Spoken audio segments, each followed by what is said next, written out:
So ayan mga kabel, habang nag-aabang tayo ng ibon natin sa PUF, ayan, kakain muna tayo. Kakain muna tayo ng ating paboritong pagkain sa umaga. Mag-Hans Pork and Beans muna tayo. Ayan. Kasi malapit na dumating yung ibon natin. Sayang, nakatop si Miss DQ. Okay lang yun. Second toss pa lang naman eh. Pero sayang yung dalawa, maaga pa naman. Tansya ko yung una nating dumating na si Banlon, nasa 1-1 ang speed nun. Pero okay lang.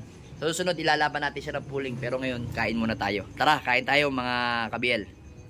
So ayan, meron na tayong ibon sa TGRC. Ayan o, KFC. Pasok, pasok. Pasaway, ronda na ronda pa. Kaso hindi nakalaban sa pooling. Sayang. O, pasok. Pasok na, pasok na. Pasok na, pasok na, pasok na. Oh, ang lakas masyado ng ibon. Ano, pasok, pasok, pasok. Ano nangyari sa'yo? Pasok na. Pasok na.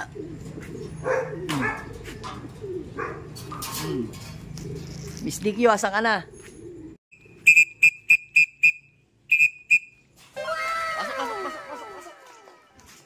Pasok, pasok na, pasok na, pasok na, Li, pasok. Pasok na, Miss DQ, pasok na. Ayan mga kabel, aray ko, dumating na sa atin si Miss DQ, kaso nga lang cut off siya, 641. Yan. Aray ko, sayang, konting-konti pa lang yung nagkaklak eh. Pero meron tayong naunang isang ibon dito, si Banlon 73. Pakatulin niya. Yan o. Kaso, napakatambay naman, palatambay naman. Ayan o. Ayan. So, possible sa susunod, ilalaban natin to sa pooling. Yan. Tsaka si Miss DQ. Ilalaban din natin. So, ayan. Aray ko, paano nangyari yon? Ang bilis makatap. Sa bagay, ang lapit pa lang sa atin eh. Kasi, based do sa tinignan ko, ang distance ng giginto is nasa 22 kilometers lang mula dito sa akin. Kaya napakaaga lang makakatop talaga. Ayan. So mag-abang pa tayo kasi meron pa tayong mga nakalaban sa sa PUF naman, sa Gimba, Nueva Ecija. Yan. Congrats pa rin sa iyo. Ayun, meron pa tayong isa.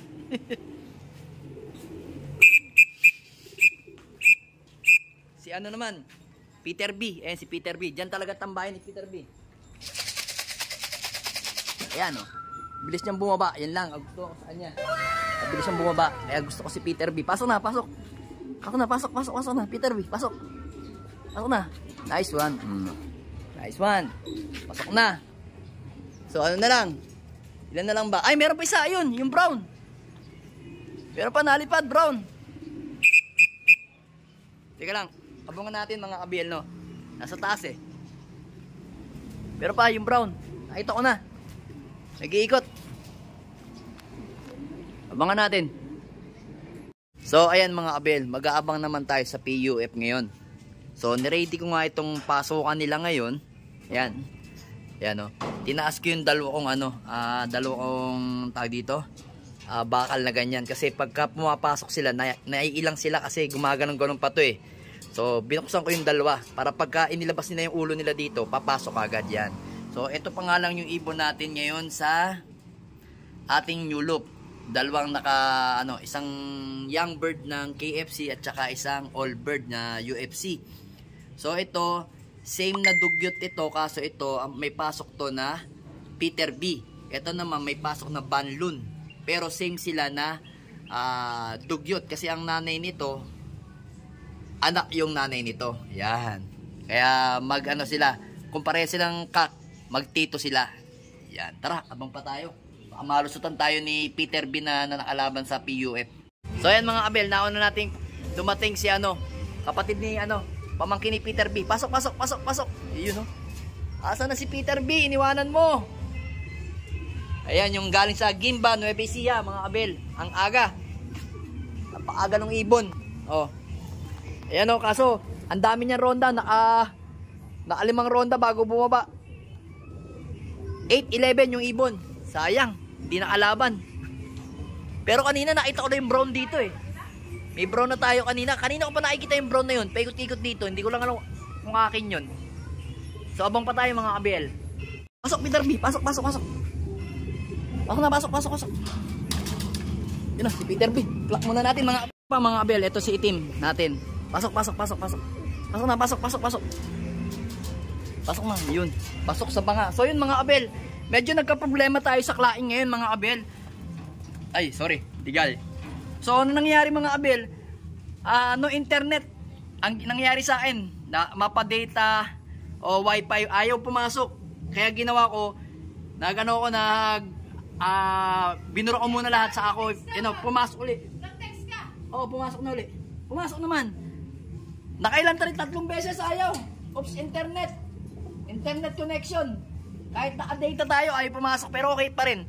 1,007 lang yung speed niya mga abel. Sayang yung minuto. Kasi bumaba agad siya, sabay pasok. Pero naon itong ibon na to, si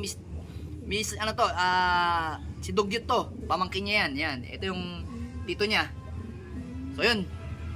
Bale, dumating na rin itong itim natin. Bale, isa na lang yung kulang natin sa PUF. Si Jansen na lang. Then dito, ang kulang na lang natin is 2. Si kapatid dito si Peter B at saka si Brown, si Red Pepper. Hindi na natin nagamit tong ibon na to, yung pang tawag natin kay Peter B. So ibabalik na nga lang natin siya sa lalagyanan niya. Pantatawag ko sana, ihahagis ko sana dun sa landing board Yan. Pasok na dyan ha. So yun mga abel, abang pa tayo. Meron pa tayong 3 inabangan. O yan, ito na yung isa nating ibon. Pasok na. Yung brown. Galing south. O yan. Okay lang yan. Ganyan lang. Okay lang yung uwi mo na uwing pogi lang. Training pa lang naman Pagdating ng derby, doon ka gumanda ng uwi. Okay lang yan. Okay lang at di ka mabilis. Yan. So ngayon, papainumin muna natin. Tapos yan. Sige, inom ka muna. Hindi kayo makakainom dahil nandiyan si itim Bantayan ko muna kayo.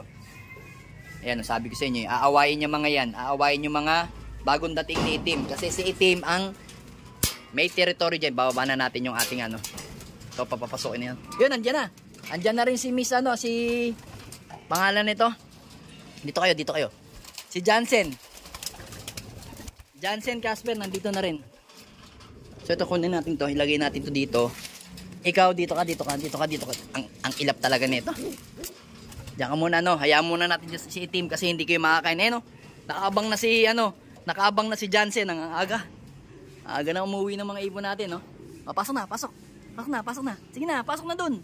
Kanang tumambay dyan. Pasok na. Yan. Pasok sa banga. Kompleto na yung PUF natin mga abel. Walang kulang, walang labis. Bali, may kulang na lang tayo ng TGRC. Yung ating kapatid ni Peter B. Itong dalawang to, yan. Yung Peter B na yan at saka to kapatid niyan. Yung Peter Hen ang nawawala natin. So hayaan lang natin yon. Tingnan natin, mamaya uwi rin yon. Training pa lang naman. So ayun mga abel, based do sa nakita natin result sa sa Yona. Bale pang-port lang tayo sa Saibet, sa ST ng area natin. Then sa pooling naman ng cluster wala pa. Pero medyo malayo na tayo, nasa 200 plus. Pero kung ito nakalaban, malamang nasa 115 speed netong ibon na to. Sayang to. Okay lang. Ganoon talaga. Doon nga sa isang ibon natin wrong pick din tayo kasi ito. So ngayon, 2 na ilalaban natin sa susunod na pooling yan mga abel. Yan. Kasi sabi ko naman sa inyo, habang lumalayo, nagbabago ang liparan ng ibon. So ito naman, hindi naman nagpapaiwan. So ganun pa rin, consistent pa rin naman. So hindi siya nawawala sa sa speed ng mga ibon. Okay pa rin yung speed niya, nasa 1,000 plus pa rin. Kaso nga lang, okay lang yun. Medyo internet connection ang nangyari sa atin dito. Okay lang yun, walang problema. Bawi tayo sa susunod. Yan. Then dito naman, ito sayang din to. 1,1 din sana speed. Sa susunod, ito ilalaban natin at saka si Miss DQ. Ayun si Miss DQ, malapit na mag-egg. Ayun nabubulol-bulol pa ayun. Ayun, malapit na mag-egg Nakaupo na dun. So yun. Then dito naman, ang kulang na lang natin is si Peter B na hen, yung kapatid nito, 2. Yan. Yan na lang yung kulang. Okay na, alright na alright. Susunod, laban tayo ng ng tig-dalawa na ilalaban natin sa pooling. Kaya congrats sa mga nanalo. Bawi tayo susunod.